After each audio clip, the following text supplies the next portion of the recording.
Hello दोस्तों, नमस्कार। जोशीमठ या ज्योतिर्मठ, उम्मीद करता हूं कि अब तक आपने ये नाम जरूर सुन लिया होगा, क्योंकि लगातार समाचार पत्रों में, न्यूज़ चैनलों में, अखबारों में ये नाम सुर्खियों में बना हुआ है। यहाँ पर आपको कुछ सवाल दिखाई दे रहे हैं और हम उन्हीं सवालों के आज जवाब तलाशने वाले हैं। वो सवाल क्या हैं कि क्यों सुर्खियों में बना हुआ है ये जोशीमठ। जोशीमठ आखिर क्यों लगातार सुर्खियों में बना हुआ है, और अगर ये सुर्खियों में बना है तो ये पड़ता कहाँ पर है और इसका इतिहास क्या है। इतिहास से इसका कोई लेना देना है या नहीं, हम उसको भी समझने वाले हैं। क्या जोशीमठ सच में डूबने वाला है, हम इस पर भी बात करेंगे। और यहाँ की ज़मीन क्यों धंस रही है, इस पर भी हम चर्चा करने वाले हैं। और अगर इतना सब कुछ हो रहा है तो प्रकृति को ये सब करने के लिए मजबूर करने वाला, इसका जिम्मेदार कौन है। तो सबसे पहले हम बात कर लेते हैं कि ये जोशीमठ आखिर कहाँ पर पड़ता है और इसका इतिहास से क्या लिंक है, क्या इतिहास से इसका कोई ना कोई संबंध है या नहीं है। तो देखिए, देवभूमि उत्तराखंड का नाम आप सबने सुना होगा। वही देवभूमि उत्तराखंड जो पर्यटन के लिए सारी दुनिया में प्रसिद्ध है। देश दुनिया से लोग यहाँ पर घूमने आते हैं, पर्यटक यहाँ पर लगातार आते रहते हैं, पूरे वर्ष भर आते हैं। इसी उत्तराखंड में एक ज़िला पड़ता है चमोली, और इसी चमोली ज़िले के अंदर बसा हुआ एक खूबसूरत सा शहर है जोशीमठ। अगर हम आंकड़ों की बात करें तो लगभग समुद्र तल से 8,000 मीटर की ऊंचाई पर स्थित है ये जोशीमठ, और जनसंख्या के मामले में 16,000 से कुछ अधिक लोग यहाँ पर निवास करते हैं। ठीक है, इसकी प्राकृतिक सुंदरता जिसके लिए ये पूरी दुनिया में जाना जाता है, इसके कुछ दृश्य आप देख सकते हैं, इसकी खूबसूरती का अंदाज़ा लगा सकते हैं। ये इस प्रकार के दृश्य जो हमें दिखाई दे रहे हैं, ये इसी जोशीमठ के हैं जिस पर आज संकट आया हुआ है। ये इस प्रकार का बसा हुआ कस्बा है, शांतिपूर्ण सुरक्षित रूप से बसा हुआ कस्बा था, जिसका नाम था जोशीमठ। ये यहाँ की हरियाली आप देख पा रहे हैं, इस प्रकार के दृश्य। ये देखिए, यहाँ पर कुछ कंस्ट्रक्शन का वर्क भी आपको दिखाई दे रहा है, जो कहीं ना कहीं यहाँ की आज की स्थिति का कारण भी है। इसके आगे हम देखते हैं इस प्रकार के दृश्य अपनी प्राकृतिक सुंदरता को लिए हुए। इस प्रकार की सुंदरता जो प्रकृति ने हमें दी थी, अपने स्वयं से दी थी, अपने वरदान के रूप में दी थी, लेकिन कहीं ना कहीं हमने विकास के रूप में, विकास करने के लिए इस प्राकृतिक सुंदरता का, इसका संरक्षण नहीं कर पाए और इसकी आज की स्थिति के कहीं ना कहीं कारण बन गए हैं। अब हम कुछ चर्चा कर लेते हैं, कुछ दृश्य देखते हैं आज की स्थिति के, आज कैसे हालात हो गए हैं इस जोशीमठ के। तो देखिए, इस प्रकार की दरारें मकानों में, इमारतों में, चाहे वो किसी भी प्रकार की इमारत हो, किसी भी प्रकार का मकान हो, चाहे वो होटल हो, चाहे वो कोई भी इमारत हो, इस प्रकार वह टूटती चली जा रही है, उसकी दरारें पड़ती चली जा रही हैं उसमें, और इस प्रकार वह चटकते चले जा रहे हैं, धंसते चले जा रहे हैं, मलबे में बदल रहे हैं। इस प्रकार के दृश्य बीच में आप देख रहे हैं किस प्रकार की दरारें चलती चली जा रही हैं, चाहे वो नया मकान हो, पुराना मकान हो, हर तरह के मकानों में, इमारतों में, होटल में, रोड पर, सड़क पर, हर जगह इस प्रकार की आपको दृश्य दिखाई दे रहे हैं। इस प्रकार से ये चटकते चले जा रहे हैं। ये देखिए, ये पूरी की पूरी जो है ये धंस गया है। इस प्रकार ये यहाँ से देखिए, आपको जल का रिसाव होता हुआ दिखाई दे रहा होगा। जल के रिसाव भी इसकी इस स्थिति का एक कारण है, जिस पर हम आगे चर्चा करेंगे।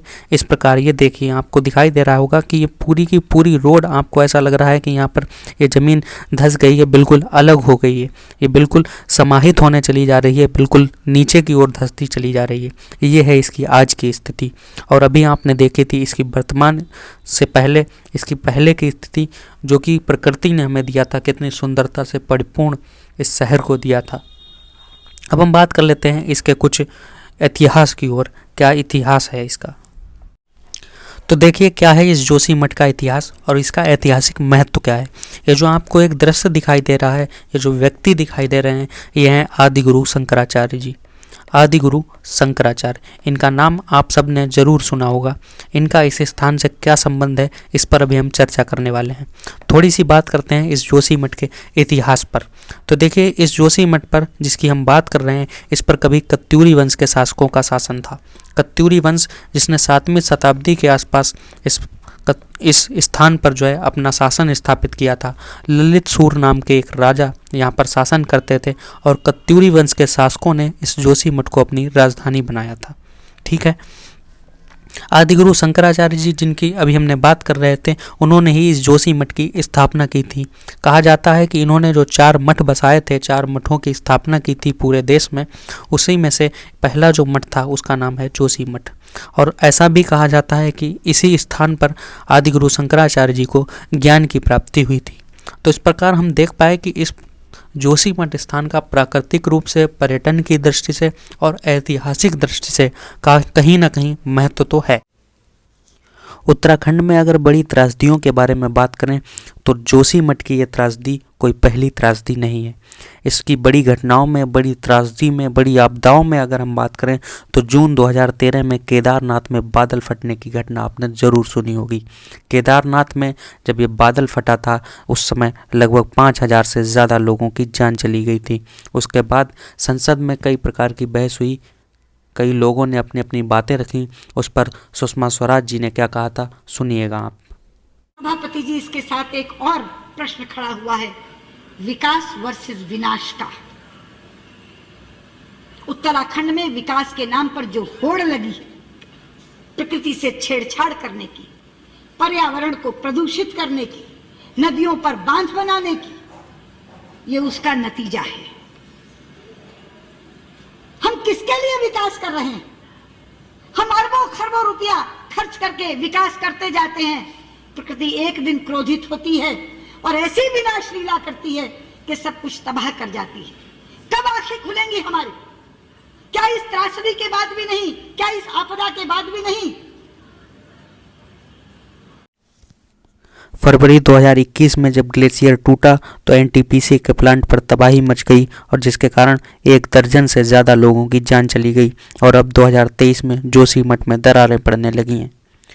ये दरारें केवल जोशी मठ तक सीमित नहीं रह गई हैं, अब इन दरारों को नैनीताल और टिहरी जैसे स्थानों पर भी देखा जा सकता है।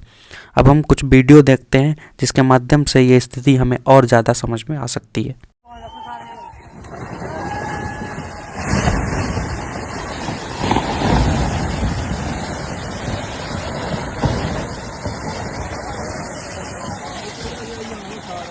आइए ऊपर आइए।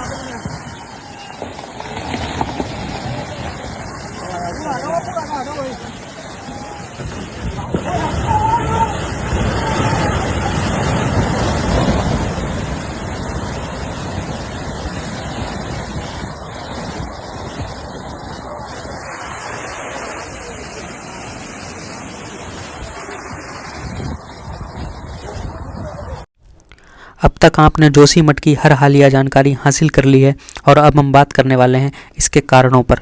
तो यहाँ पर आपको स्पष्ट रूप से जोशी मठ दिखाई दे रहा है।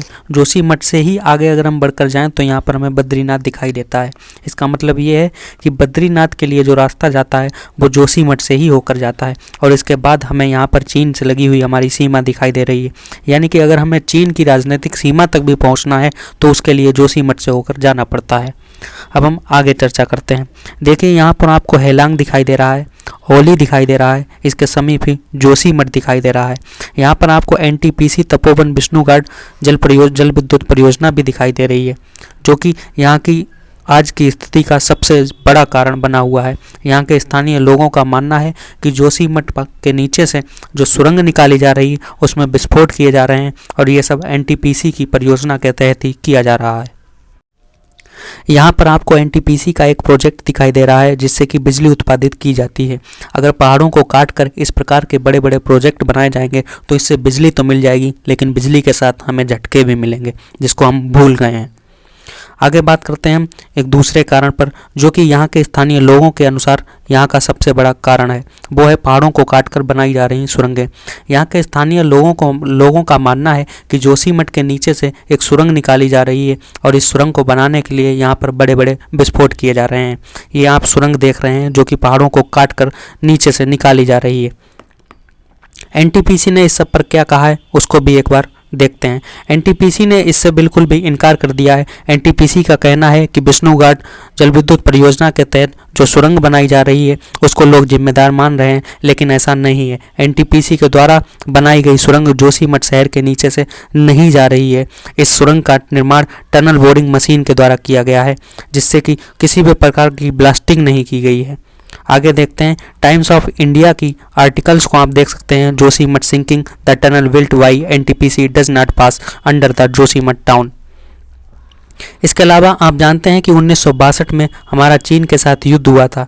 इस युद्ध के बाद हमें हेलीपैड की आवश्यकता हुई, हमें सेना के कैंप बनाने की आवश्यकता हुई, जिसके लिए जोशीमठ को चुना गया, क्योंकि यह चीन से, हमने पहले भी बात की, यह चीन से बिल्कुल समीप में स्थित है। इसके अलावा यहाँ पर लगातार जनसंख्या बढ़ी, जिसके कारण अनियोजित रूप से विकास किया गया। भारी भारी भवनों का और बड़े बड़े 5-5 मंजिला होटलों का निर्माण किया गया। लगातार यहाँ पर सड़कों का जाल बढ़ता चला गया और रेलवे पटरियों का एक तंत्र फैल गया।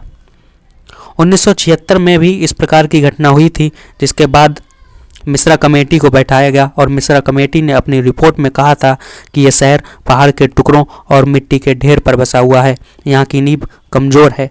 मिश्रा कमेटी ने यहाँ चेतावनी दी थी कि इस जगह पर बड़े बड़े निर्माण कार्य न किए जाएं, बल्कि यहाँ पर पेड़ लगाए जाने की ज़रूरत है।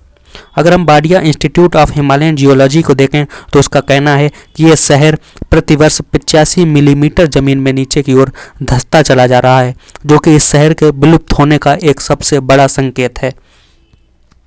अब तक इन सब घटनाओं पर सरकार ने, शासन ने और प्रशासन ने क्या किया है, अब हम इस पर चर्चा करने वाले हैं।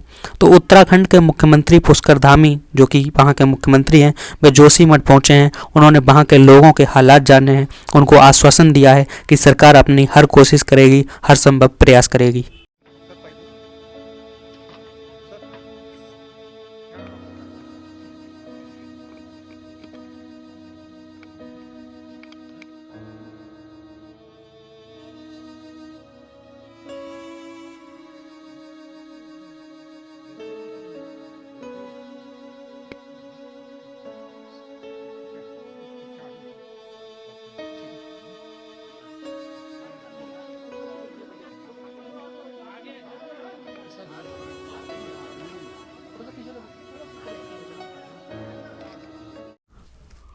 प्रदेश की उत्तराखंड सरकार के अलावा केंद्र सरकार में पीएमओ भी इस पर लगातार अपनी नज़र बनाए हुए है।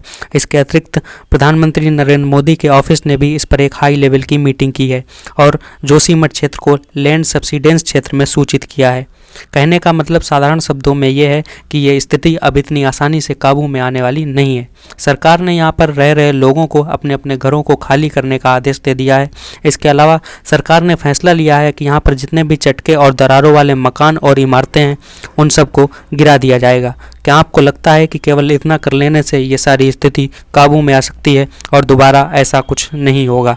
हमारा मानना है कि किसी भी क्षेत्र में ऐसे कार्य न किए जाएं जिससे प्रकृति को नुकसान हो और बाद में प्रकृति हमें नुकसान पहुंचाए, क्योंकि अगर हम सैकड़ों तरीकों से हजारों दिनों तक प्रकृति को कष्ट देंगे तो प्रकृति एक दिन हमें कष्ट देगी और हम उसी दिन तबाह हो जाएंगे। मिलते हैं नेक्स्ट वीडियो में, तब तक के लिए नमस्कार।